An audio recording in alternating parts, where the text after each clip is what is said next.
But while we're waiting, we will proceed with our opening statements. This afternoon, we will consider H.R. 4617, the Stopping Harmful Interference in Elections for a Lasting Democracy, or SHIELD Act. This comprehensive legislation will strengthen the resilience of our democracy and protect against foreign interference in elections, including by foreign governments. The 2020 federal elections are fast approaching. Public confidence and trust in our elections is of the utmost importance.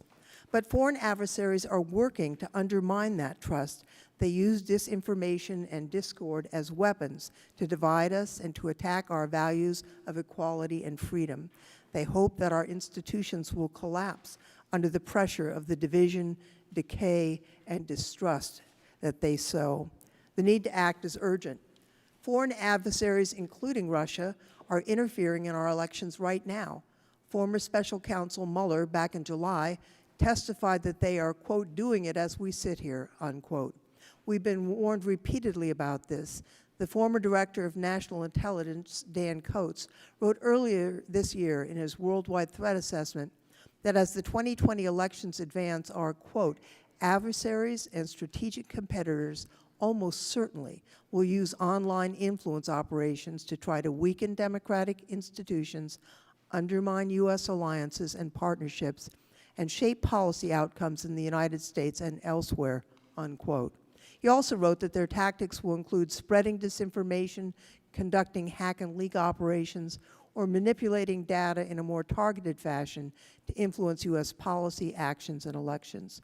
Just last week, the Senate Select Committee on Intelligence released a report showing how the Kremlin's information warfare campaign was broad in scope and entailed objectives beyond the results of the 2016 election. This included using content to push Americans farther away from one another and to foment distrust in government institutions. The Senate report also found that no single group of Americans was targeted by IRA information operatives more than African Americans. Among the bipartisan Senate report's recommendations are for Congress to examine legislative approaches to ensure Americans know the sources of online political advertisements and to harmonize the rules that apply online with television, radio, and satellite communications. This committee and this House have acted at least twice this year to shore up confidence in our elections. The House passed H.R. 1, the For the People Act, which included strong standards for ballot box election security, as well as provisions to shut down loopholes that allow foreign money, including from foreign governments, to influence elections. The House passed 2722, the SAFE Act, which originated in this committee and had some of its roots in Title III of H.R. 1. It would set strong cybersecurity standards for election infrastructure and provide resources to states to replace paperless and other outdated systems with voter-verified paper ballot systems. Now we're turning to another element of election security. The SHIELD Act closes gaps in the law that allow foreign nationals and foreign governments to launder money into our elections. It promotes full transparency of the sources behind online advertising campaigns, and it codifies a basic norm that political committees should report offers of illicit campaign assistance from foreign governments to the FBI and to the FEC, rather than welcome interference from foreign governments. We should all be able to agree that we need to protect our democracy, and with a sense of urgency. This should not be a partisan opinion. Nothing less than our national security is at stake. The ranking member has discussed his views of partisanship and democracy at previous markups, and I must stress for the record that many key elements of the SHIELD Act, including its incorporation of the Honest Ads Act, have strong Republican support. A July Quinnipiac poll found that by an 87 to 7% margin, including 80% to 11% among Republicans, voters support requiring political campaigns to report any information they receive from foreign governments to the FBI, a key component of Title I of the SHIELD Act. And voters say 78 to 13%, it is never acceptable for a presidential campaign to obtain information on a political opponent from a hostile foreign power. The SHIELD Act also incorporates other elements of H.R. 1 that Republicans supported unanimously during the amendment process, including expanded prohibitions on paid political advertising by foreign governments.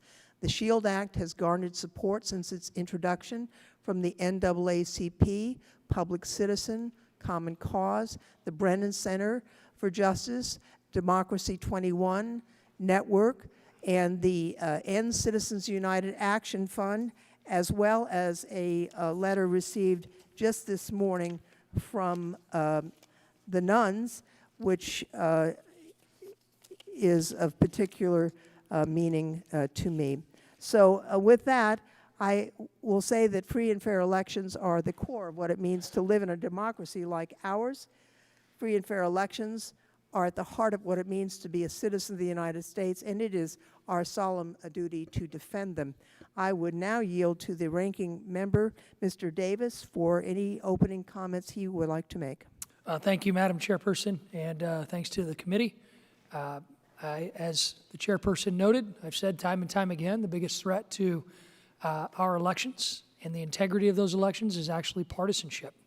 And as the majority has pointed out, there are legitimate election security concerns that H.R. 4617 aims to address that I know my Democratic colleagues and I agree on, which leads me to wonder, if the majority knows we support large portions of this bill, why would they not work with us to find a bipartisan solution to our collective concerns? Once again, the majority has chosen to continue this pattern we've seen all Congress where they rush legislation without any hearings or public discussion of the issues and insert poison pills into a bill that they know we will not support, all in an effort to prop up their unfolded impeachment efforts against the president. That's why we're here today, not to make real legislative progress on preventing foreign interference in our elections, but to push partisan politics for the Democratic agenda.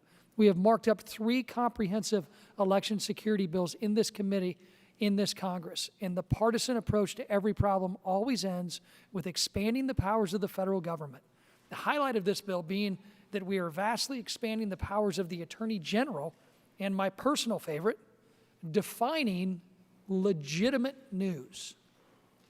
What we aren't going to hear about today is the work done last Congress and earlier this Congress to provide funding for election infrastructure and to create unprecedented cooperation among the states and federal stakeholders aimed at better securing our elections.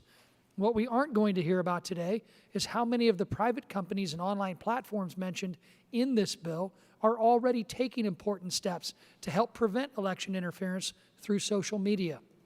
What we are not going to hear about today is how we're marking up this bill without a hearing so the American public can see who is paying for and supporting the ads they see in their social media feeds and won't actually stop the sort of interference that we saw from Russia in the 2016 election. Don't get me wrong. As the chairperson said, there are provisions in this legislation that make sense. I like prohibiting foreign nationals from participating in ballot initiatives and requiring the Federal Election Commission to annually audit and report any foreign money in U.S. elections.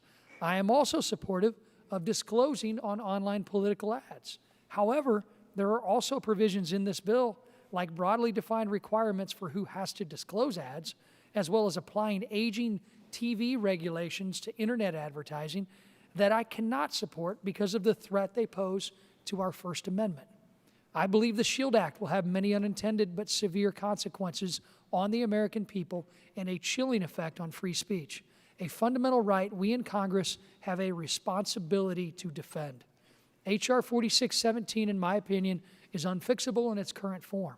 The amendments we put forth today will only showcase the hypocrisy and flaws within this legislation. If we truly want to prevent the type of election interference that we saw in 2016, we must put forth the strongest legislation possible that actually stands a chance at becoming law. We may never be able to prevent criminal activity, whether that's in our elections or in our day-to-day lives, but we can provide our law enforcement with the best tools and resources available. A better approach to concerns mentioned today would be to update the Foreign Agent Registration Act, which this legislation completely ignores. It's disappointing for the American people who deserve a bipartisan bill that allows them to trust in their election system that actually stands a chance of becoming law. I look forward to debating my amendments that will make improvements to this partisan bill. Let us forget the partisan politics today and instead put the needs of the American people first.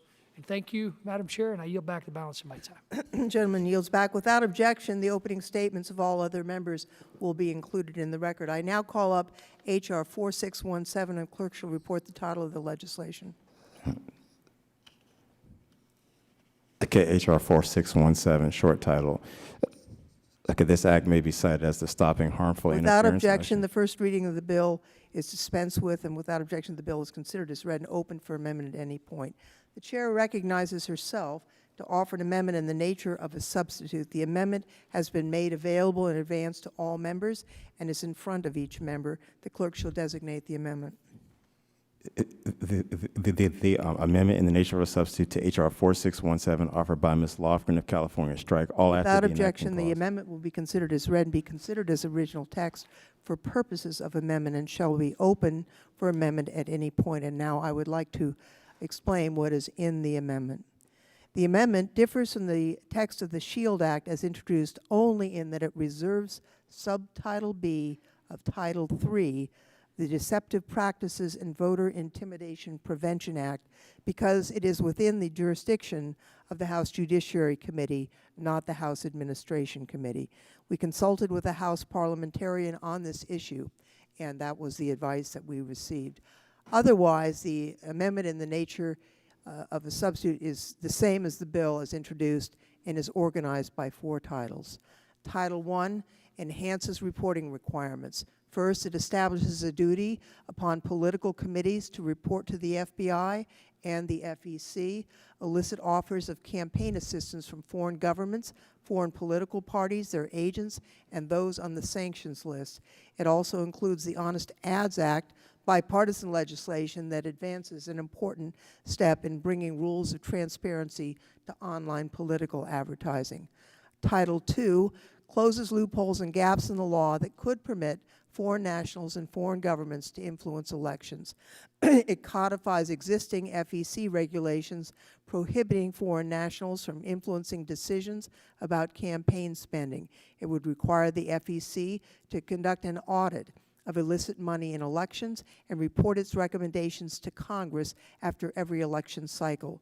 It prohibits foreign spending in connection with ballot initiatives and referenda, and it prohibits foreign spending in political advertising that promotes, attacks, supports, or opposes the election of candidates, or in the case of foreign governments, political advertising during an election year about national legislative issues of public importance. Title III deters foreign interference in elections. For example, it restricts campaigns from sharing non-public campaign material like internal opposition research and internal polling data with foreign governments and their agents or those on the sanctions list, which can include oligarchs. It also makes clear that the standard of determining the existence of coordination between campaigns and outside interests does not require an express agreement. This is in keeping with long-standing laws and regulations.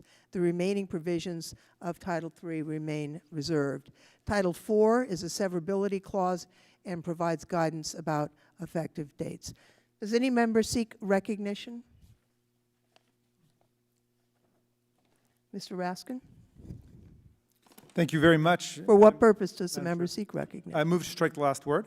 Member- I want to rise in support of the SHIELD Act. I'm very enthusiastic about this legislation, and I want to thank the chair for her leadership in bringing it forward. This is the third major piece of legislation that I hope we will be able to pass in the House of Representatives to address the serious deficiencies and deficits in American electoral democracy. We passed H.R. 1, which would eliminate gerrymandering in America by mandating the use of independent redistricting commissions in every state. It would also institute automatic voter registration. It has the Shareholders United provisions that would prevent corporations from spending the money of the shareholders without their consent. And there are a number of other very positive features in H.R. 1. Alas, we are still waiting for any movement in the Senate on it. We also passed the SAFE Act to guarantee the integrity of the machinery of American democracy and to assure that the mechanics will certify the authentic public will. And now we have the SHIELD Act to try to repel and reject foreign interference in our campaigns. I'm especially delighted that we're doing this because I was on the committee in the last Congress, and for 2 years we saw no legislation that would successfully repel foreign interference in our campaigns. And in fact, I don't think that we seriously addressed the issue at all of what took place in 2016. So I think that we need to start there. And I wanted, as a member of the Judiciary Committee, as well as the House Administration Committee and the Oversight Committee, I want to give everybody my best sense of what took place in 2016. Special Counsel Mueller, in his report, said there was a campaign for sweeping and systematic interference in the U.S. election by Russia, by the GRU.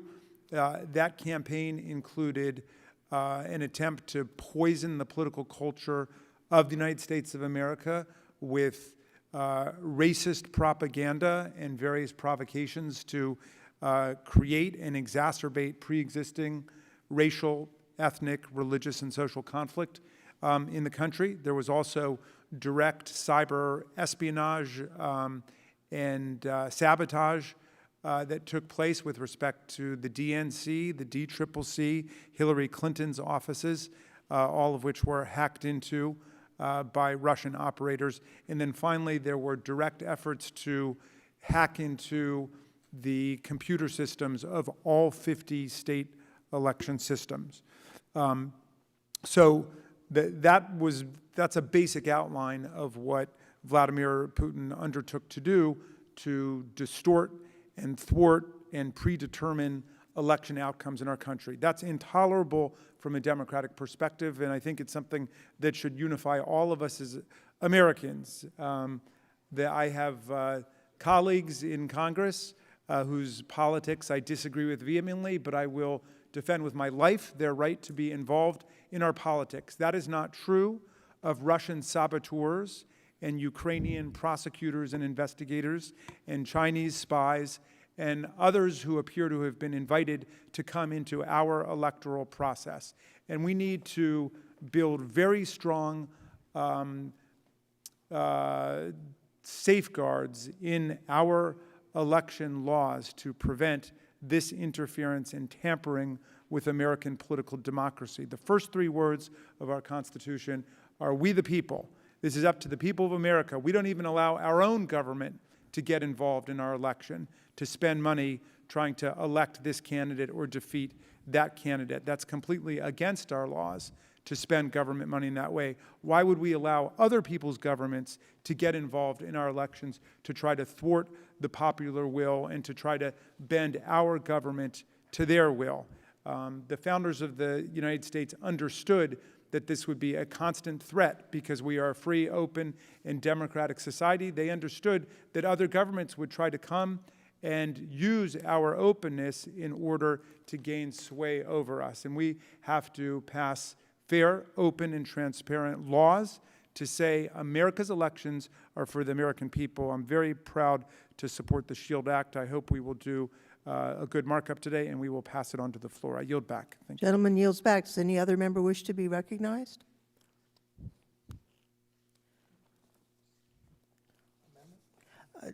Does the ranking member seek to be recognized to offer an amendment? I have an amendment at the desk. The member is recognized for the purpose of offering an amendment for 5 minutes. And Reserve a point of order. Gentlelady reserves a point of order. The clerk will report the amendment. The amendment to the amendment in the nature of a substitute to H.R. 4617 offered by Mr. Davis of Illinois. Strike section 104.1, strike legitimate. Madam Chair, I'm okay waiving the reading of it. Pardon me? I'd like to make a motion we waive the reading of the amendment, although it's over. It was over. It was so quick that we couldn't even get the words out in time to. It's a good amendment. That's called governing. Look at that quick reading. Am I recognized, Madam Chairperson? You are recognized for 5 minutes. All right, thank you. In support of your amendment. This And I amendment, assume the gentlelady withdraws her point of order. thank you to the gentlelady from California for withdrawing the point of order. This amendment simply would strike the term legitimate in section 104 of this bill. The word legitimate in this section is vague and overbroad, and which would eventually lead to the courts determining which journalistic activities are legitimate and which ones are not. It's reckless to have this provision in this bill, considering our highly polarized political climate, where each side believes they are the ones correctly reporting the news. Interpretations of the word legitimate would undoubtedly be politically motivated, and if this legislation passes the House without this amendment adopted, would undoubtedly weaken public confidence in election security legislation. I urge a yes vote on this very short, simple amendment that I think makes tremendous sense, and I will reserve. Gentleman reserves. Well, actually, you can't reserve. Gentleman yields back. Or you could. I oppose the amendment, and I will tell you why. Section 104, the rule of construction of the Shields Act duty to report provisions is just an expression of congressional intent that the duty to report should not be construed to otherwise limit the existing rights of foreign nationals as defined by the Federal Election Campaign Act or journalists. It closely tracks the rule of construction that's included in a Senate duty to report bill that has Republican support, by the way, and it also tracks something that the FEC has long required when applying the press exemption to consider, among other things, whether an outlet or journalist is acting in their, quote, legitimate press function in keeping with the federal court case called the Reader's Digest Association. It applies a two-part test when analyzing the press exemption. First, whether an entity is a press entity, and second, whether that press entity is acting in its, quote, legitimate press function. Here's how the FEC describes its analysis of legitimacy, and this is from an advisory opinion in 2016 that had the unanimous vote of the FEC, including all three FEC Republicans, and I quote, "The Commission applies a two-step analysis to determine whether this media exemption, also known as the press exemption, applies. First, the Commission asks whether the entity engaging in the activity is a press entity within the meaning of the Act and Commission regulations. Second, in determining the scope of the exemption, the Commission considers, one, whether the press entity is owned or controlled by a political party, political committee, or candidate, and two, whether the press entity is acting as a press entity in conducting the activity at issue. In other words, whether the press entity is acting in its, quote, legitimate press function." And they refer to the Reader's Digest Association versus FEC, found at 509 F sub 1210 and 1215, as well as the FEC versus Phillips Publishing, as well as several advisory opinions. In applying this analysis, and I go on to quote them, the Commission considers whether the entity's materials are available to the general public, whether they're comparable in form to those ordinarily issued by the entity, and point I'm making is that this rule of construction is what is being referred to as a legitimate journalistic activity. There's a long body of law defining what it means. We will incorporate and assume that that body of law will continue to be in effect when we utilize this phrase that has been defined in these cases and opinions, and therefore I think the amendment should be opposed and I think is ill-advised, and I yield back the balance of my time. Are there further comments on the amendment? Mr. Raskin is recognized to strike the last word. Yes, I move to strike the last word. Thank you, Madam Chair. Thanks for that explanation, and also thanks for the amendment, which I think does raise an interesting problem. I wondered if the chair would be willing to give us some more concrete hypotheticals to help us understand this problem, because stated at this level of abstraction, I'm not quite sure I understand. What is the general function of having this provision at all? As I understand it, if someone comes to my campaign representing a foreign government and seeks to engage in certain kinds of communications and interactions with me, that's a reportable event, even if they represent a state news service. Isn't that right? Well, no, but see, this would exempt that. Let's say you have oligarch number one comes to your campaign, you have a duty to report. But if it's a legitimate reporter,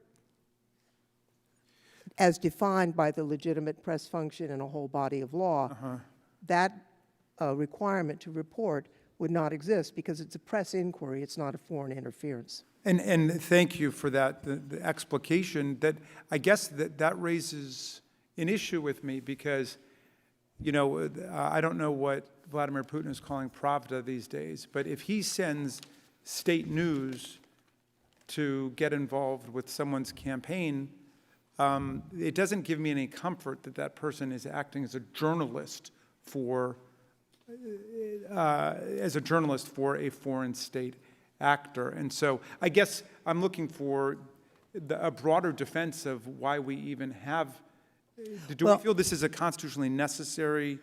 I do, and whether there is further work that could be done to prevent a what is perceived as a government propaganda arm is something we could discuss between here and the floor. But there are many organizations that are legitimate news organizations meeting the test in Reader's Digest Association that are clearly not propaganda associations. For example, the BBC is funded by the British government. They are not, I don't think anyone would say they're a propaganda source, they're a news source. We might feel differently about Pravda, but how we make that distinction, I don't know at this moment. If you have additional suggestions between now and the floor, we could all discuss them. Okay, and then let me close that. Gentlemen, will the gentleman yield? Yeah, I'm happy to yield. Look, I think some of the questions you bring up are some of the concerns that we had. You know, we mentioned that the FEC has clearly defined what they believe legitimate news sources are.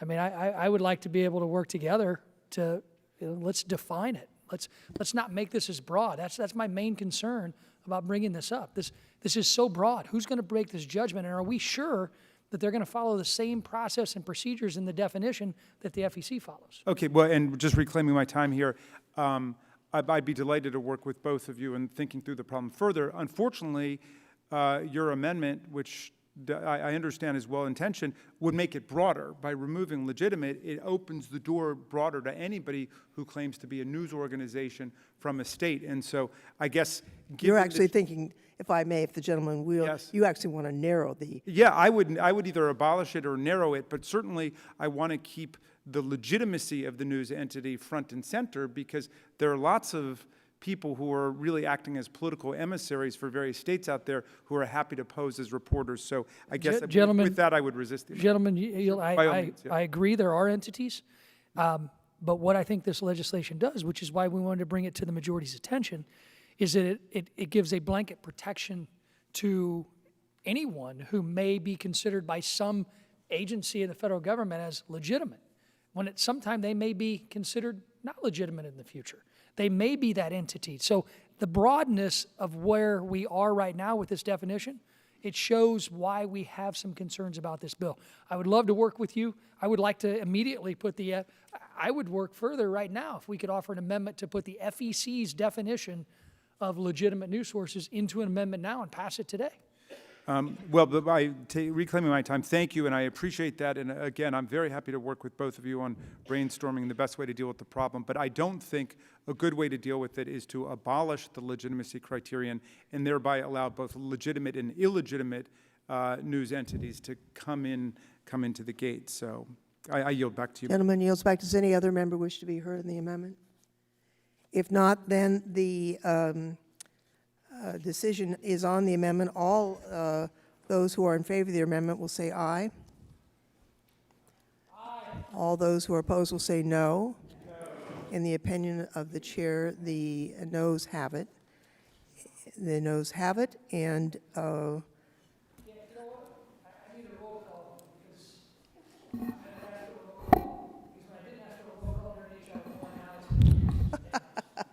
okay. The clerk will call the roll. Chairperson Lofgren. No. Chairperson Lofgren votes no. Mr. Raskin. Mr. Raskin votes no. Ms. Davis of California. Ms. Davis of California votes no. Mr. Butterfield. Mr. Butterfield votes no. Ms. Fudge. Mr. Aguilar. Mr. Aguilar votes no. Mr. Davis of Illinois. Yes. Mr. Davis of Illinois votes no. Mr. Walker. Mr. Walker. Mr. Loudermilk. Mr. Loudermilk. Clerk will report. Madam Chair, on this vote, 5 members vote no and 1 member is yes. And the amendment is not agreed to. Are there additional amendments that members wish to offer? Yes. Ranking member is recognized for the purpose of offering amendment. Clerk will report the amendment. The amendment to the amendment in the nature of a substitute to H.R. 4617 offered by Mr. Davis of Illinois strike subtitle B of Title I and redesignate the previous subtitle accordingly. Page 37, line 19, strike section 117, and page 37, line 22, strike E and insert D. Thank you. I reserve a point of order. The gentlelady reserves a point of order. The gentleman is recognized for 5 minutes in support of his amendment. Thank you, Madam Chair. This amendment strikes subtitle B of Title I. This section would not accomplish its desired goal of eliminating foreign meddling in our elections. This section only applies to paid ads. But in 2016, most Russian propaganda was posted for free on social media platforms. It would also apply only to the largest media platforms, such as Twitter, Facebook, and the New York Times, but ignores thousands of other platforms viewed by hundreds of millions of Americans open to foreign propaganda. It also requires web platforms to play the role of law enforcement officials, but if they fail to detect foreigners disguised with American identities, they will be punished as criminals. Our foreign adversaries will not be deterred by compliance with FEC filings. Do you think they care if they get hit with a civil penalty from an administrative board? The only people that will truly be penalized by this will be Americans who want to engage in public discourse. This is a good amendment that provides a fix to this bill that I believe right now in its current form is unfixable. And I urge, therefore I doubt I get my wish that the majority would pass this amendment. I'd like to see something come through in any of these election security bills that have been marked up in this committee. I'd like to see at least someone work with us on a bipartisan amendment. I'm still waiting, and I hope it might be this one. I yield back. Gentleman yields back. The gentlelady withdraws her point of order, and Chair recognizes herself to explain why I oppose the amendment. Essentially, the amendment would repeal the provisions of the SHIELD Act that basically reflect the Honest Ads Act. It's important that digital advertising be included in our efforts to reform in this space. Digital advertising can have far greater reach than broadcast advertising. They're relatively inexpensive to produce, can be disseminated instantly to huge audiences across vast distances. And I'll note the ranking member complains about lack of bipartisanship. The Honest Ads Act, incorporated in Title I of the SHIELD Act, actually has 18 Republican co-sponsors and 17 Democratic co-sponsors. So that is a bipartisan approach. Earlier this year, the Senate Select Committee on Intelligence, as I mentioned in my opening statement, released a report about Russian information warfare and specifically recommended on page 80 of Volume 2 that Congress should examine legislative approaches to ensuring Americans know the sources of online political advertisements. I think it's time for our disclosure and disclaimer laws and regulations to be updated to reflect how campaigns are run in the 21st century. The Honest Ads Act takes steps to curb illegal foreign influence in our elections by requiring that media platforms make reasonable efforts to ensure that political advertisements are not purchased by foreign nationals. Now, we know that during the 2016 presidential elections, Russian operatives took advantage of the absence of disclosure rules for online political ads. Facebook has actually disclosed that Russian entities spent $100,000 in political advertisements to amplify divisive social and political messages. And it's important to note that these ads were seen by a huge number of people. Now, it's true that paid political advertisements are not the sole method by which foreign adversaries wage disinformation, but they are a key tactic to grow followers and gain exposure to millions of people. According to page 44 of the bipartisan Senate report, 11.4 million people in the United States saw at least one of the 3,393 advertisements that were purchased by the IRA, the Russian influence agency. Moreover, they were targeted down to the state, city, and in some instances, university level. I'll just note that when Citizens United was adopted by the Supreme Court, a decision, be honest, I disagreed with. One of the things that the court said in making its ruling was the answer to whatever harm would be done by money in the political arena would be disclosure.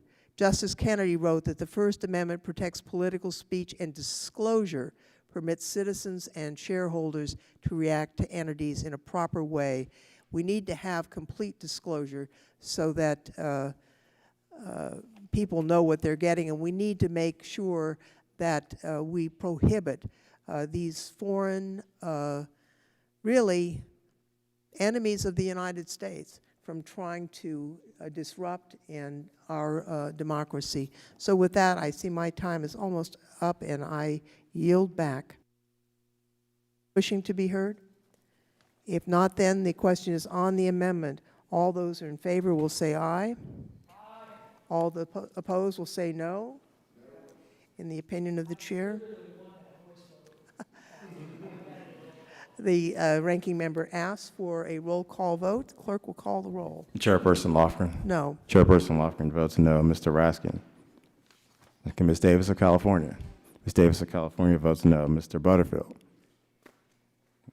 Okay, Ms. Fudge.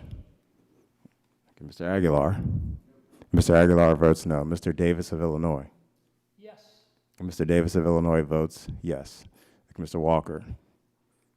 Okay, Mr. Loudermilk. Clerk will report. Madam Chair, on this vote, there are 3 members voting no and 3 members and 1 member voting yes. And the amendment is not agreed to. Are there additional amendments that members wish to offer? Yes. I have an amendment at the desk. The ranking member is recognized to offer his amendment. The gentlelady from California reserves a point of order. The clerk will report the amendment. The amendment to the amendment in the nature of a substitute to H.R. 4617 offered by Mr. Davis of Illinois. Strike Section 115 and redesignate the succeeding sections accordingly. Gentleman is recognized for 5 minutes. In support of his amendment, the gentlelady from California withdraws her point of order. Madam Chair, I want to comment on your comments. I don't have the ability to get any of my colleagues to yield me time when they're not here. You're welcome to the rest of the committee for not having me have extra time, but that means I get to take some time now. And, you know, we're not against additional disclaimer and disclosure laws. We want to work with you all on this. But in its current form, this bill would regulate all political advertisement of all Americans for $100,000 in Russian ads out of $1.4 billion in online political ads purchased in the 2016 presidential election. And remember, the majority of the propaganda came on free portions of the platforms. We haven't even had a hearing in this committee with the companies who are in charge of these platforms to ask them why. Why did they take a check from a foreign country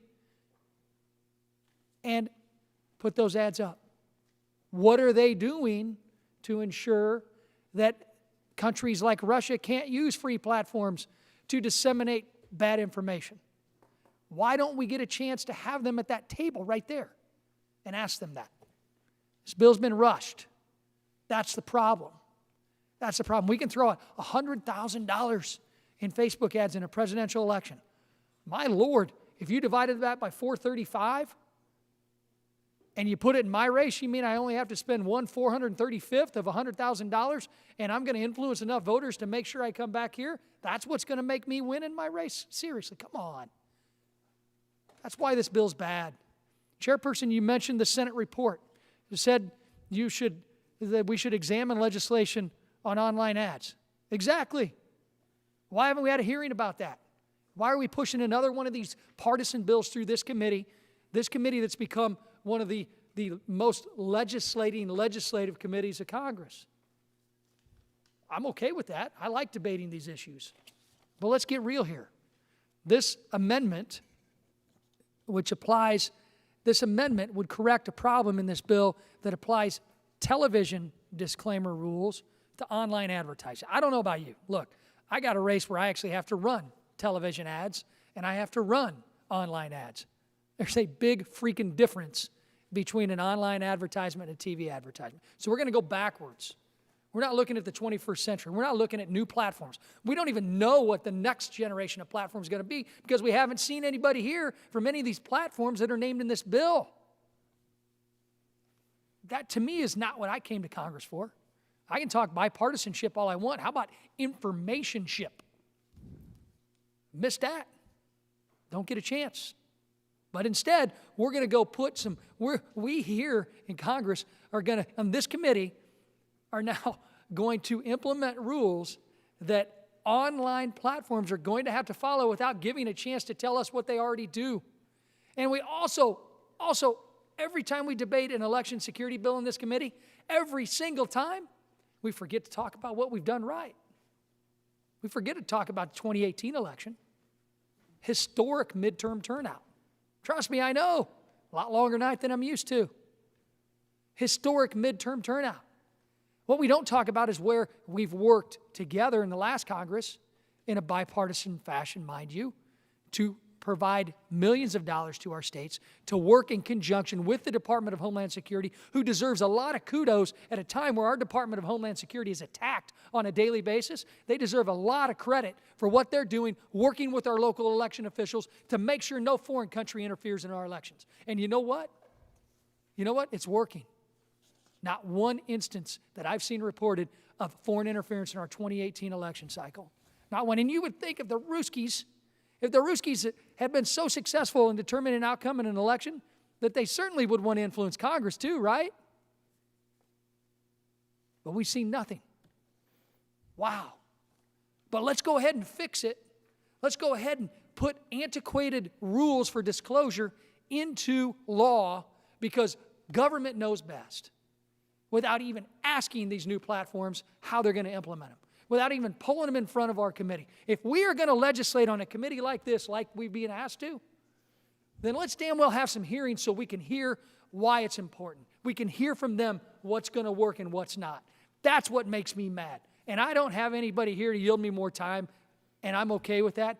But I am not going to sit here and look at this legislation and think that it's okay without standing up and putting up a fight. I know I'm going to be alone on every one of these amendments. I know I'm going to get drowned out by a unanimous vote except for me.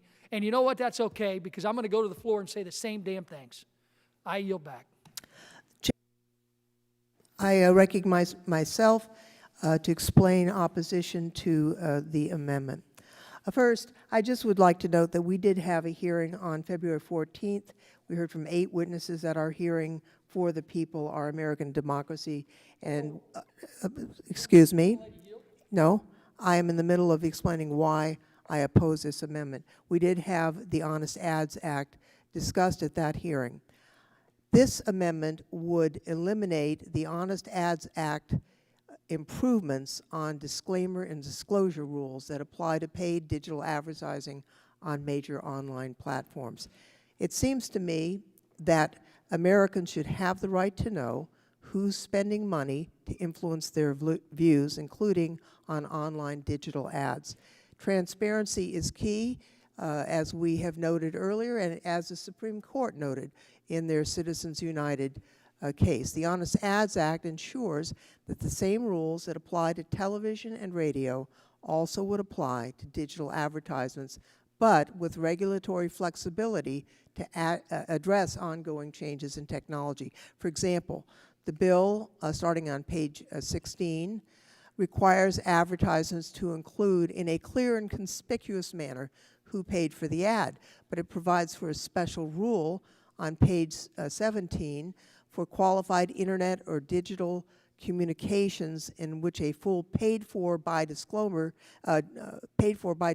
is not possible due to technological limitations, and that special rule would provide that an ad at a minimum include the name of the person who paid for the communication and then provide a means for the recipient of the communication to obtain the remainder of the information required under the section with minimal effort and without receiving or viewing additional materials. In other words, a rollover or pop-up or landing page could supply the remainder of the stand by your ad rules. The 3-second audio and 4-second video requirement provides a safe harbor as defined on page 18 of the bill, and it provides that the disclaimer information in a clear and conspicuous manner. It's not a requirement. I'd like to note that although much has been said about bipartisanship, this Honest Ads bill has bipartisan support. On the House side, Representative Elise Stefanik of New York said this: "The Honest Ads Act will prevent foreign actors from influencing our elections by ensuring that online political advertising follows the same rules as television advertising and discloses the purchaser. There's no doubt that Russia has tried to interfere in our electoral process, and I'm proud to co-sponsor this bipartisan effort to ensure they or other foreign entities are not successful." Senator Lindsey Graham, not known to be a liberal, made a similar statement of support of the Senate version of the Honest Ads Act. So while the ranking member may not agree, as is his right, to suggest that this does not have bipartisan support, I think is incorrect. I think the amendment, which would simply remove this, would be a mistake and would make this piece of legislation a far poorer piece of legislation. I would ask that the members vote against it and yield back the balance of my time. Do other members wish to be heard? The gentlelady from California is recognized for 5 minutes. Strike the Yes, last word. Madam Chair, just very briefly, I think in many ways what we're asking in this is that there are enough obstacles in the way to suggest on some levels that we're watching all these other entities at the same time. And I think that's important because what we're trying to do is at the same time sort of build resiliency in the population so people begin to ask those questions. Who's supporting this? How are they doing it? Where's the money coming from, et cetera? And by removing all that information, we sort of open up the gates and say, come on in. And I think we just have to put a few gates in the way to make it a far more difficult process for at least a certain amount of information that is meant to influence on some levels. And again, this is coming from foreign entities, we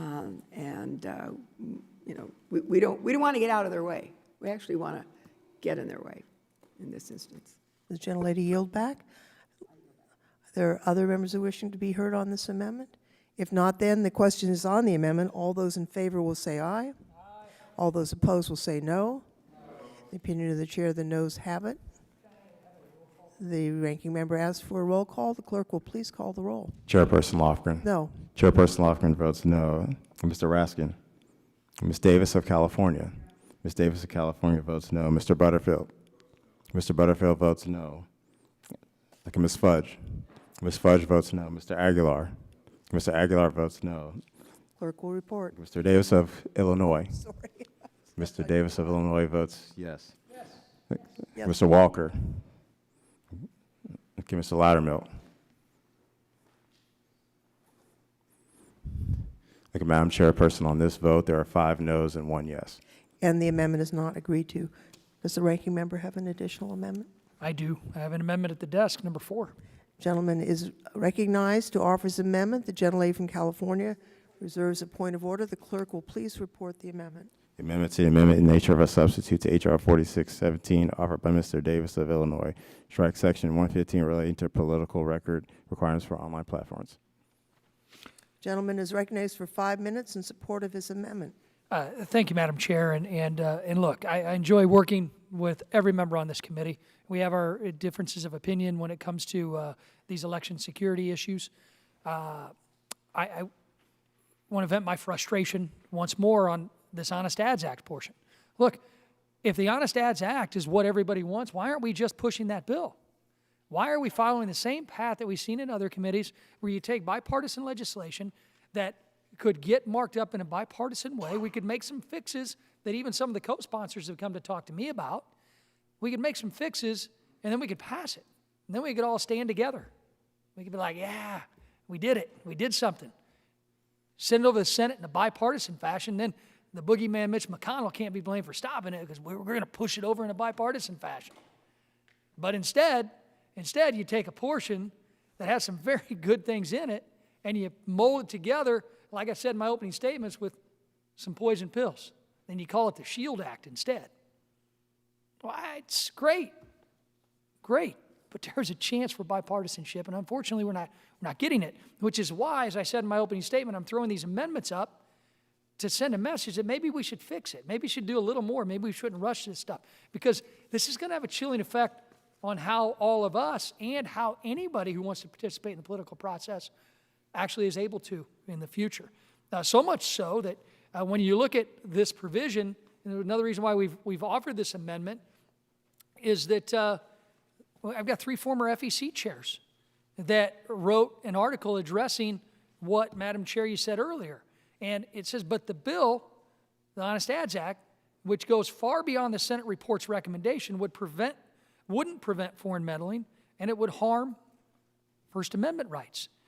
So all I'm doing is striking Section 116, and because the bill as written would capture far more ads than what we have seen in the past and what I think the intention of the majority is. First Amendment, many issue-based groups say this would have a chilling effect on First Amendment rights. Now, you talk about having a political notation and categorization. Well, I would like to submit this for the record. I got some examples of... Without objection. Yeah, thank you. I've got some examples of Facebook ads where they've been labeled or categorized issue, electoral, or political. Here's my favorite. I'm the proud father of 2 small Yorkies that run my house. So I don't know how political they are, but the hotdogcollars.com sponsored ad on Facebook was labeled electoral or political. I mean, it's so political that you can shop thousands of styles of dog collars, cat collars, leashes, ID tags, and more. Get free shipping on orders over $30. More than willing, Pete, if you want to buy me some dog collars, you get free shipping. All right, thank you. So that's a problem. That's why we ought to have Twitter and Facebook here so we can hear from them what they're already doing, what's working, and what's not. Recently, federal courts have doubted the constitutionality provisions such as this. A U.S. District Court has preliminary enjoined Maryland's implementation of the Maryland Online Electioneering Transparency and Accountability Act, which in many ways was actually less burdensome than the Honest Ads Act section contained in this bill. The court held all compelled disclosure laws implicate the free speech clause, but laws imposing those burdens on the media implicate a separate First Amendment right as well, the freedom of the press. And lastly, Madam Chair, you mentioned a hearing that we had in preparation for H.R. 1, the one with 2 panels. We had secretaries of state here talking about election security issues. We had the Brennan Center talking about how they helped you guys write that 600-page bill. We had others come in talking about how they helped the majority write the bill too. Yes, we had a hearing, but no, we had nobody sitting at a table in a subsequent hearing from companies and platforms that we and everyone who participates in the political process will use in every subsequent election. We didn't have any of them come here to tell us how best to fix the problem and answer the questions as to why they took money from foreign countries for ads. I didn't get a chance to ask that. None of you got a chance to ask that. I think that's wrong. I think we could have actually had a very informational hearing with the companies that are going to be most affected by this very rushed legislation. I yield back. Gentleman yields back. Chair recognizes herself for an explanation of why I would ask that the amendment be opposed. I did see the op-ed by the 3 former Republican members of the FEC opposing the Honest Ads Act, a bill that has been sponsored by Representative Kilmer, which currently has more Republican co-sponsors than Democratic co-sponsors. I'd note that 2 other FEC members, former Chair Ann Ravel, has endorsed the Honest Ads Act, as well as the current FEC Chair Ellen Weintraub, so that appears to be split. The amendment would remove the record-keeping requirements in the bill. Now, critics have said that it's somehow unfair for online platforms to maintain and make available for public inspection a record of campaign advertising. To be clear, the record-keeping requirements are very similar to those that apply to broadcasters that maintain political files. Here, the platforms would be required to maintain a digital copy of the ad, a description of the audience targeted, and information about the rate charged, the candidate it supports, or the national legislative issue to which it refers. Moreover, the Honest Ads Act puts these transparency obligations on the largest platforms, those that sell ads and have 50 million or more monthly U.S. visitors. Now, platforms like Facebook and Google in particular have taken some voluntary steps, partly to keep these record-keeping requirements, although their work has not been perfect. But we in Congress need to do our job. These have to be requirements, not voluntary agreements that can be changed at any time. I would note also, I had not seen the dog collar ad mentioned and now put into our official record, but it's an example of why the national legislative issues of public importance provisions in the Honest Ads Act needs to be made law. The term national legislative issue of public importance, which is what triggers the qualified political advertisement for purposes of the platform's recording requirements, is borrowed from Section 315E1B of the Communications Act. This is not just made up here on the spot. It requires broadcasters to maintain and make available for public inspection a complete record of a request to purchase broadcast time going to a national legislative issue of public importance. We need to have an administratable standard, as we do in the context of broadcasters, and it's important that we set that standard so it can be met. And finally, just a note on whether or not this will chill speech. I think it's important that, even as I mentioned earlier, I disagreed with the court in their Citizens United decision. It was a 7 justices joined Justice Kennedy in saying, quote, "The First Amendment protects political speech. Disclosure permits citizens and shareholders to react to the speech in a proper way. The transparency enables the electorate to make informed decisions and give proper weight to different speakers and messages. Disclosure does not silence or censor any speech. The court affirmed in Citizens United by an 8-to-1 margin that disclaimer and disclosure requirements impose no ceiling on campaign-related activities and do not prevent anyone from speaking. So I think this amendment is ill-advised. I would urge that it be defeated, and I yield back the balance of my time. Do additional members wish to be recognized? Seeing no one, then the question is on the amendment. All those who are in favor of the amendment will signify by saying aye. All opposed will say no. In the opinion of the chair, the noes have it. The ranking members ask for a roll call. Roll call will be called by the clerk. Chairperson Lofgren. No. Chairperson Lofgren votes no. Mr. Raskin. Ms. Davis of California. Ms. Davis of California votes no. Mr. Butterfield. Mr. Butterfield votes no. Ms. Fudge. Ms. Fudge votes no. Mr. Aguilar. Mr. Aguilar votes no. Mr. Davis of Illinois. Yes. Mr. Davis of Illinois votes yes. Mr. Walker. Okay, Mr. Loudermilk.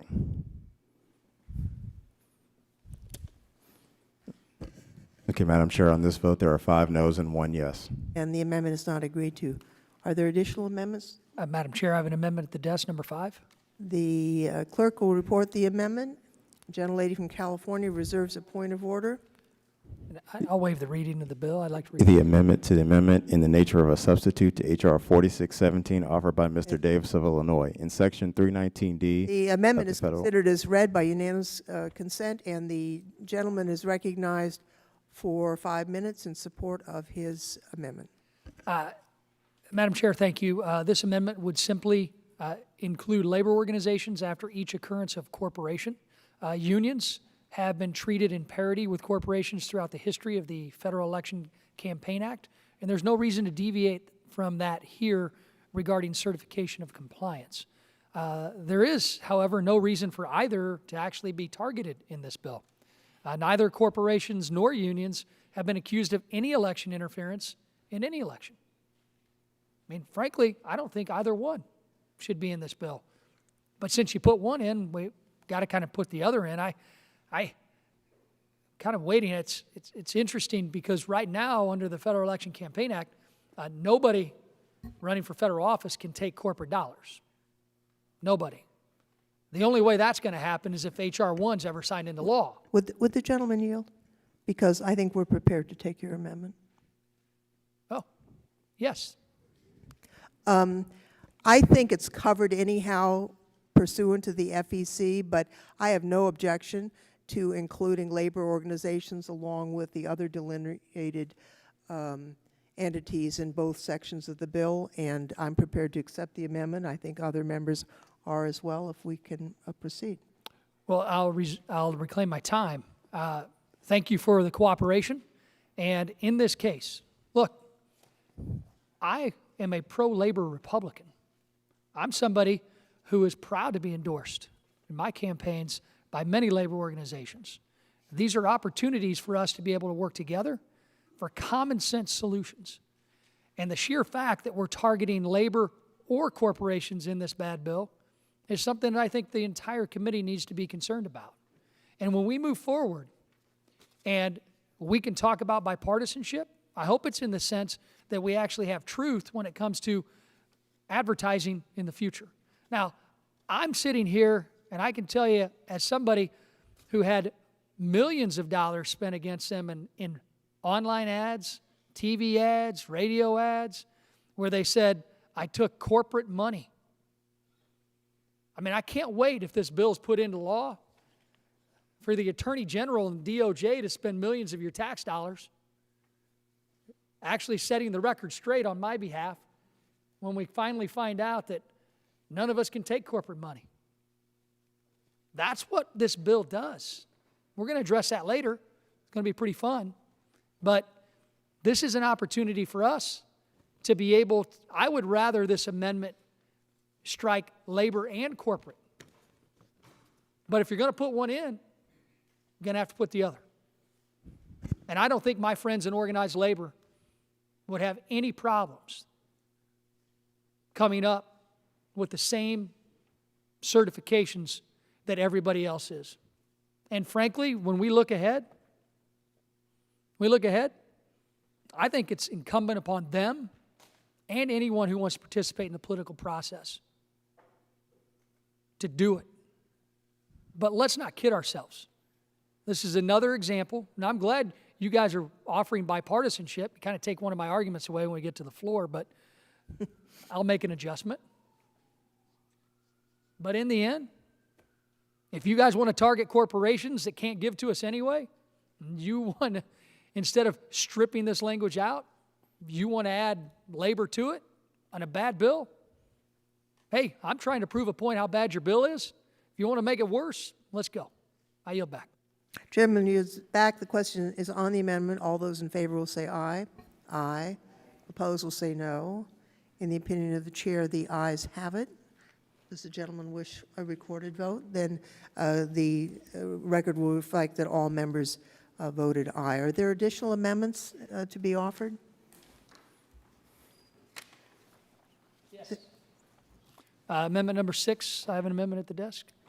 The clerk will report. The gentlelady reserves a point of order. The amendment to the amendment in the nature of a substitute to H.R. 4617 offered by Mr. Davis of Illinois. Insert after Title III the following and conform the succeeding Without title objection, accordingly. the bill will be considered, the amendment will be considered as read. The gentleman is recognized for 5 minutes in support of his amendment.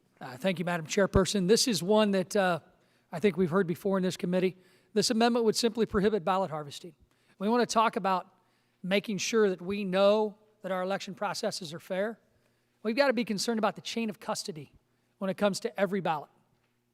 And we're going to have now, if this bill passes, labor organizations certify when they participate in the political process to make sure they have no foreign nationals participating in the political process. We're going to have corporations that can't give to us under current law unless H.R. 1 passes, that are going to have to certify that they don't have foreign nationals participating in our election process. How about we get to the ballot level? North Carolina just had a special election where a Republican operative is going to likely go to jail because of chain of custody questions in a ballot harvesting process that is illegal in North Carolina, but legal in other states in our nation.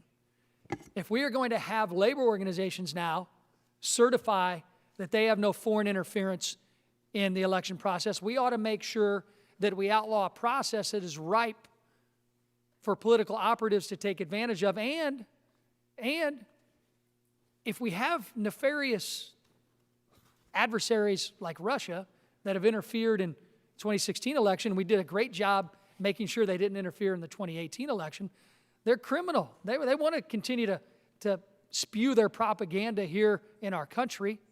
They want to interfere in our elections. Don't you think they're going to figure out how to use this ballot harvesting process that takes away any identity of chain of custody of where that ballot comes from and where it gets to and what happens in between? We're just going to trust people to do that? That's why that process is just ripe for criminal activity. And if it's criminal activity in North Carolina that required us to have a special election where millions upon millions of dollars were spent again, we Republicans recognize that it was a problem, and we're glad that the state decided to not certify the first winner. And we're glad they had a special election, which the other side started with a tremendous advantage. It didn't work out for them, but you know what? We said right is right and wrong is wrong. What was wrong in North Carolina can't be right in the other states. If you want to address the entire security of our elections, it can't just start on online advertising. It can't just start with election machines. It's got to end before that ballot gets to the ballot box to be counted. And until we address this ballot harvesting issue, we will not be sure that the entire election process is secure. So, states have decided to outlaw ballot harvesting. States like Arizona. If we're going to do a federal approach, let's do it together. I think we ought to. We need much more security when it comes to the chain of custody of our ballots, because we saw the activity that is criminal in North Carolina, and we stood together and said it's wrong. Let's stand together again now. I'm going to keep offering this ballot harvesting stuff every single time we have an election security bill, because it is a loophole that will continue to exist no matter what happens with any of these bills that have passed through here. Until that loophole is closed, I don't know how Americans can ever be sure that we stop all foreign interference in the elections. It's that important, ladies and gentlemen. There are other areas that we can work together to make sure that we preserve that chain of custody. Maybe we could put barcodes, have certifications from anybody who's a ballot harvester. Why wouldn't we make sure that no foreign agent decides to be a ballot harvester in any state in our nation? This is a good amendment. Let's work to make sure that it passes, and I yield back. I don't know if the gentlelady intends to insist on her point of order. I would note that this amendment is outside of the scope of the bill, which does not deal with HAVA. But perhaps rather than getting down a rabbit hole on germaneness, I will just address the issue and we'll have a vote on the amendment if the gentlelady will withdraw her point of order as a courtesy, not because it's germane. I would urge that the amendment be defeated. Some states have laws that make voting accessible for homebound voters and others who have trouble physically getting to the polls. For instance, California's Elections Code 3017 provides that a vote-by-mail voter who is unable to return the ballot may designate any person to return the ballot to the elections official who issued the ballot, to the precinct board at a polling place or vote center within the state, or to a vote-by-mail drop-off location within the state. Now, allowing absentee voters to designate someone to drop off their marked ballot allows for greater participation in elections. Some people are homebound. They may not have family to delegate this role to. They should still have the right to vote, make their voice heard in our elections. They should not be disenfranchised for that reason. Any method of illegal or fraudulent voting is by definition against the law, and it carries strict penalties. You know, I'm from California, and sometimes people say, well, you know, California. There were no credible reports of this ballot return practice resulting in any fraudulent or otherwise illegally cast ballots. And I'll tell you, we had voter monitors from both parties at all the election, and nobody filed a complaint because there was no fraud. By contrast, unfortunately, in North Carolina, which frankly has a much stricter absentee ballot drop-off law than California, they did come under scrutiny because there was fraud. There was a GOP operative who engaged in fraud, and I believe he's being prosecuted. In North Carolina, only a family member or a legal guardian can drop off a mail ballot. But the deception engaged in North Carolina last year is the problem, not the drop-off law itself, because the drop-off law didn't prevent fraud. Fraud is fraud. So the strictness of the law really proved inconsequential to prevent election fraud. The SHIELD Act actually doesn't have anything to do with this provision of the amendment, which is why it probably isn't germane. It closes instead the gap in the law that foreign governments and others could exploit to manipulate our democracy. But the idea that voter fraud is somehow related to voter turnout, the real fact is we need to have robust turnout among American citizens to have a robust democracy. The ability of people who are mobility impaired to have their votes carried by a friend or neighbor or anyone they designate is a good thing for voter turnout, has nothing to do with fraud, and as I mentioned, the stricter methods in North Carolina certainly did not result in fraud from occurring there. So with that, I would yield back the balance of my time. Do other members wish to be heard on this amendment? The gentleman from North Carolina is recognized to strike the last word. I move to strike the last word. Madam Chair, because of the experience that we had in North Carolina, I have grave concerns about ballot harvesting. We have not had that experience before in North Carolina. It has not been a widespread problem throughout the country, but what we saw in the 9th Congressional District in North Carolina was unacceptable. But I'm going to deem that to be an aberration and just not something that we will see repeatedly. There may come a time when I will vote for an amendment like this, but right now I think the evidence is not there that will support it. So therefore, I will be voting against the amendment. Thank you. Thank you. Hereby. Any other members wishing to be heard? If not, the question is on the amendment. All those in favor will say aye. All those opposed will say no. In the opinion of the chair, the noes have it. Does a gentleman ask for a recorded vote? The clerk will call the roll. Chairperson Lofgren. No. Chairperson Lofgren votes no. Mr. Raskin. Mr. Raskin votes no. Ms. Davis of California. Ms. Davis of California votes no. Mr. Butterfield. Mr. Butterfield votes no. Ms. Fudge. Ms. Fudge votes no. Mr. Aguilar. Mr. Aguilar votes no. Mr. Davis of Illinois. Yes. Mr. Davis of Illinois votes yes. Mr. Walker. Mr. Loudermilk. Clerk will report. Okay, Madam Chair, on this vote, there are 6 noes and 1 yes. And the amendment is not agreed to. Are there further amendments? Chair, I have an amendment at the desk, and I would urge, as I only have 3 more, I would urge to waive the reading if possible. Clerk will report the amendment. Gentlelady reserves a point of order, and the reading of the amendment is waived. So, Madam Chair, am I recognized? Yes, you are, for 5 thank you. minutes in support of your amendment. Thank you, Madam Chair. During the passage of H.R. 1 through this committee, Chairperson Lofgren indicated that any provision of the bill that would be reserved would have an opportunity to be marked up in the respective committees that have jurisdiction over the reserve sections.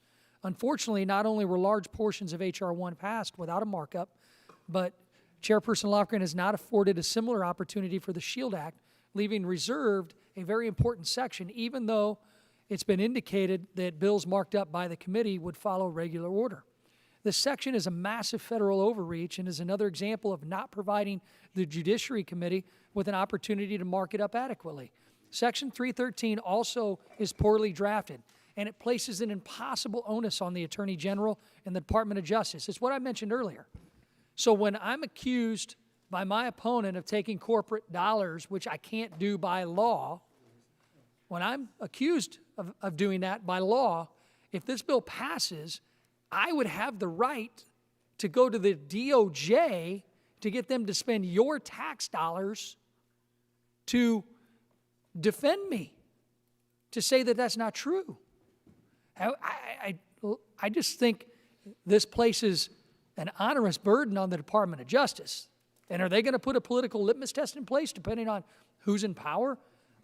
Listen, I'm a proud Republican, but I don't want any party at the Department of Justice having that power to determine how they're going to spend your tax dollars to defend something that's said about a congressional candidate. It's just it scares me, and it's an overreach. You know, I said it's poorly drafted, places an impossible burden on the Attorney General and Department of Justice under any administration. This bill states that the Attorney General shall communicate to the public by any means necessary the supposed materially false information he or she believes the state authorities have failed to monitor and sufficiently communicate. So, okay, any means. They're going to spend $1 million on TV in my district or somebody else's? I'd think long and hard about this provision in this bill. Are they going to do it by lifeguard signals maybe? They won't spend as much money on others. Maybe some Morse code. What defines adequate steps? This phrase is too vague and would allow the AG to take whatever steps he or she deemed necessary. Imagine if a Republican Attorney General, such as the current Attorney General, Mr. Barr, imagine if he would have the power to intervene in the elections of Democrats. Under this section, he would have the power to do that. I also want to submit for the record a letter from Ranking Member of the Judiciary Committee, Doug Collins, that asked for a hearing in the Judiciary Committee about these provisions in the SHIELD Act of Chairman Nadler. So I'd like to submit that for the record along Without with, objection, so ordered. thank you, along with, again, the Facebook ads. And That's already been included in yeah, that. since Mr. Aguilar won't buy my dog's collars, there's another one here that's been deemed political. It's for the pizza crave. It's a $10 pizza special. I think the entire page has been included in the record. Thank you. I wanted to highlight that, though. Still had some time left. I'll go ahead and yield back. Gentleman yields back. Does the gentlelady insist on her point of order? Yes, Madam Chair, I continue to make a point of order that the amendment violates Rule X of the Rules of the House as being outside the committee's jurisdiction. The language of Subtitle B of Title III of H.R. 4617 is introduced, was removed from the measure being marked up today as being within the jurisdiction of the Judiciary Committee. Madam Chair, I'll withdraw this amendment, but I think it's something that the majority and every member needs to think about before we rush this through without a hearing. And you said during H.R. 1 we'd have regular order, and this is not going to happen unless they get a hearing, at least in judiciary, on the parts that are reserved for them. I yield back. The gentleman withdraws his amendment by unanimous consent. Are there additional amendments that the gentleman wishes to offer? Madam Chair, I have an amendment at the desk, number 8. The clerk will report the amendment, and by unanimous consent, the amendment will be considered as read, and the gentlelady reserves a point of order. Madam Chair, thank you. This amendment would prohibit political committees from directly or indirectly making disbursements to foreign nationals. Political campaigns should not be enlisting the aid of foreign nationals, either directly or indirectly, such as the Hillary for America campaign did in 2016 by hiring Fusion GPS through its law firm, Perkins Coie. The campaign then reported this covert transaction by filing an FEC statement looping in this activity with legal services provided by Perkins Coie. This amendment would ensure that this loophole would be closed. Political disbursements to foreign nationals only serve to weaken confidence in the impartiality of our elections. Banning disbursements to foreign nationals would limit the access that nefarious foreign actors would have to our country's political campaigns. I would urge a yes vote on this amendment, and I yield back. Gentleman yields back. I recognize myself to urge opposition to this amendment, and the gentlelady withdraws her point of order. Yes. I think there's been a persistent effort on the other side of the aisle to try and use the Steele dossier, so-called Steele dossier, as really a smokescreen to obfuscate and to avoid doing things about interference from foreign adversaries in our elections. And I think it's really a classic example of false equivalencies. A campaign that hires an American opposition research firm such as Fusion GPS and that pays for any resulting research is very different from the president's repeated efforts to welcome interference from foreign governments in our elections, including by Russia, Ukraine, and China. Now, Fusion GPS was originally hired by a conservative outlet, the Washington Free Beacon, for its opposition research. Then it was retained by the Clinton campaign, which paid for the resulting work. It was not an illegal in-kind contribution from a foreign government. It was fee for service. And, by the way, it's fully reported under the FEC rules. The law allows campaigns to contract with foreign individuals to do bona fide campaign work that it pays for. And I'll remind my colleagues that it was the Trump campaign that hired Cambridge Analytica, a British firm, for work in 2016. I think that it's a mistake to blur the facts. Closing gaps in our laws should not be partisan. The SHIELD Act responds to vulnerabilities in our system. It creates a duty to report illicit offers of campaign assistance from foreign governments and their agents. It helps to prevent foreign interference and deter disinformation by improving transparency of online political ads and closes loopholes that allow foreign nationals and foreign governments to spend money influencing our elections. This amendment does not solve any problem at all. This amendment would make it hard to run a campaign. It would mean having to worry if the campaign signs you printed came from a foreign company or if the catering firm you hired had foreign workers, and that really has nothing to do with foreign influence on the campaign when you're paying for a service. If the campaign is paying someone for work or services, they're being compensated. Where that doesn't happen and a campaign is accepting a contribution or a thing of value from a foreign government, the question is, what's in it for them? And that's an entirely different matter. So this amendment, I would urge its defeat and yield back the balance of my time, and would ask other additional members wishing to be heard on the amendment. If not, then the question is on the amendment. Those who are in favor will say aye. Those who are opposed will say no. In the opinion of the chair, the noes have it. The ranking member asks for a roll call. The clerk will please call the roll. Chairperson Lofgren. No. Chairperson Lofgren votes no. Mr. Raskin. Mr. Raskin votes no. Ms. Davis of California. Ms. Davis of California votes no. Mr. Butterfield. Mr. Butterfield votes no. Ms. Fudge. Ms. Fudge votes no. Mr. Aguilar. Mr. Aguilar votes no. Mr. Davis of Illinois. Look at Mr. Davis of Illinois votes yes. Look at Mr. Walker. Look at Mr. Loudermilk. Clerk will report. Madam Chair, on this vote, there are 6 noes and 1 yes. And the amendment is not agreed to. Does the gentleman have an additional amendment? I do. Madam Chair, I have an amendment to desk number 9. Clerk will please report the amendment, and the gentlelady reserves a point of order. The amendment to the amendment in the nature of a substitute to H.R. 4617 offered by Without Mr. Davis. objection, the amendment is considered as read, and the gentleman is recognized for 5 minutes in support of his amendment. Thank you, Madam Chair. I'm disappointed we couldn't see bipartisanship in the last amendment. I believe my bill would simply be even more strict to any campaign, not just Hillary Clinton's or Donald Trump's, to make sure we have no foreign interference. You know, you talked about, Madam Chair, you talked about we don't want to have anybody blur the facts.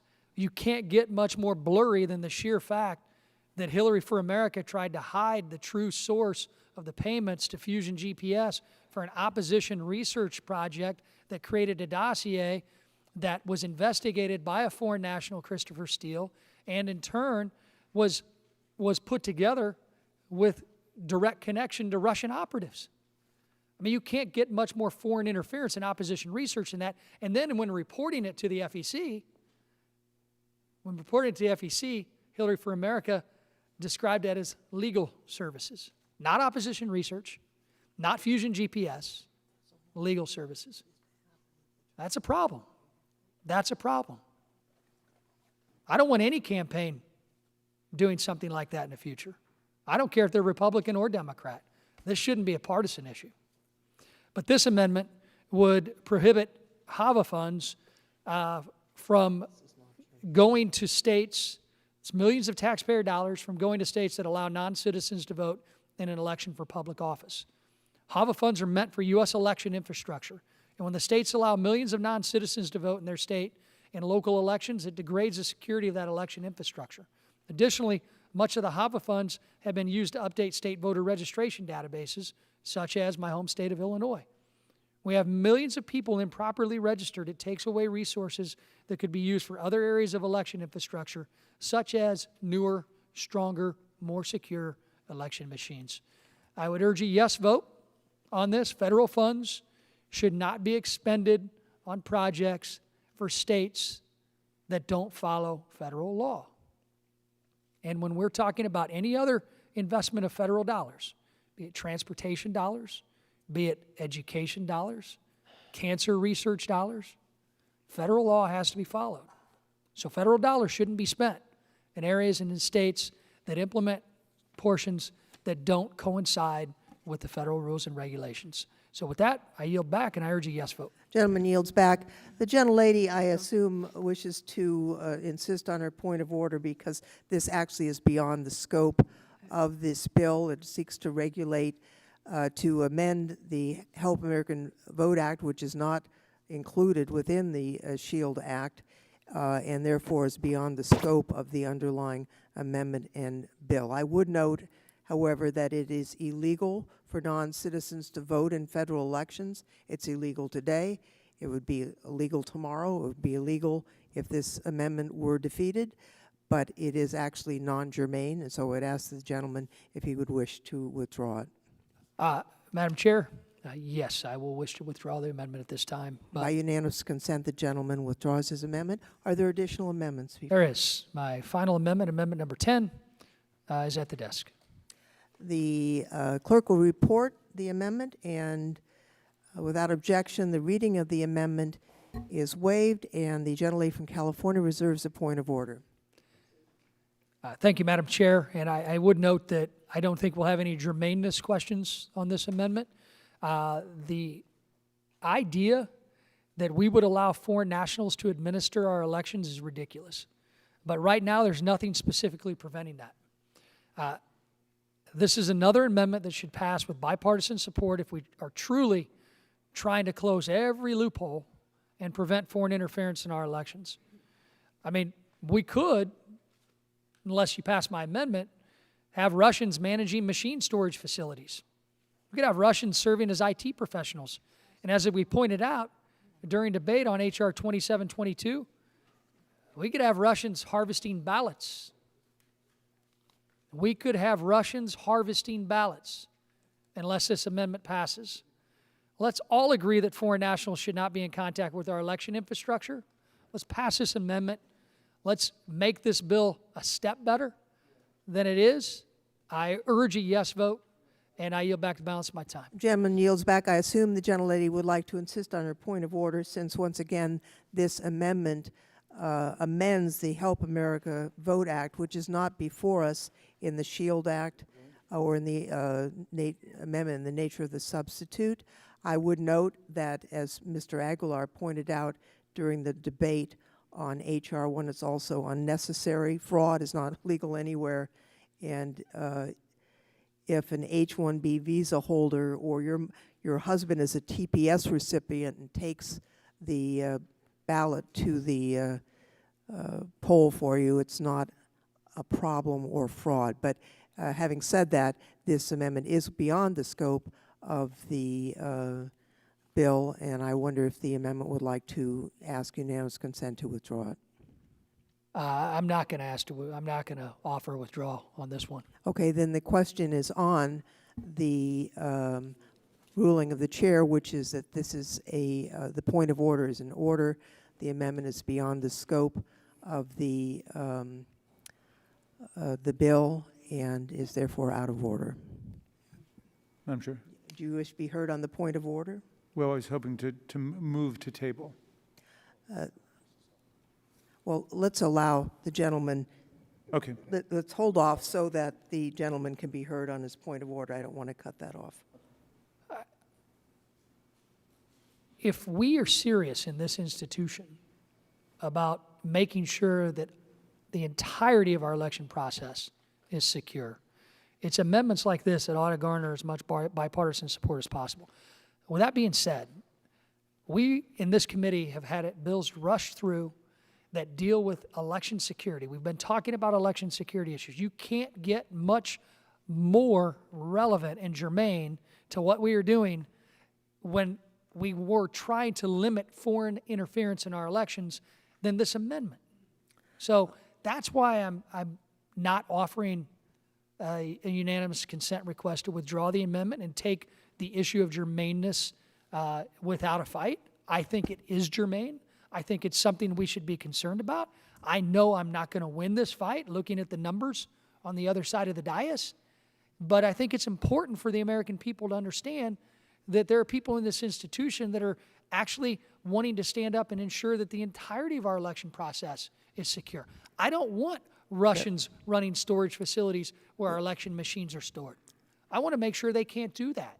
That's what this amendment addresses. The bill does not address it. The underlying Correct, bill and that's does the not point. The underlying bill, the amendment is not germane.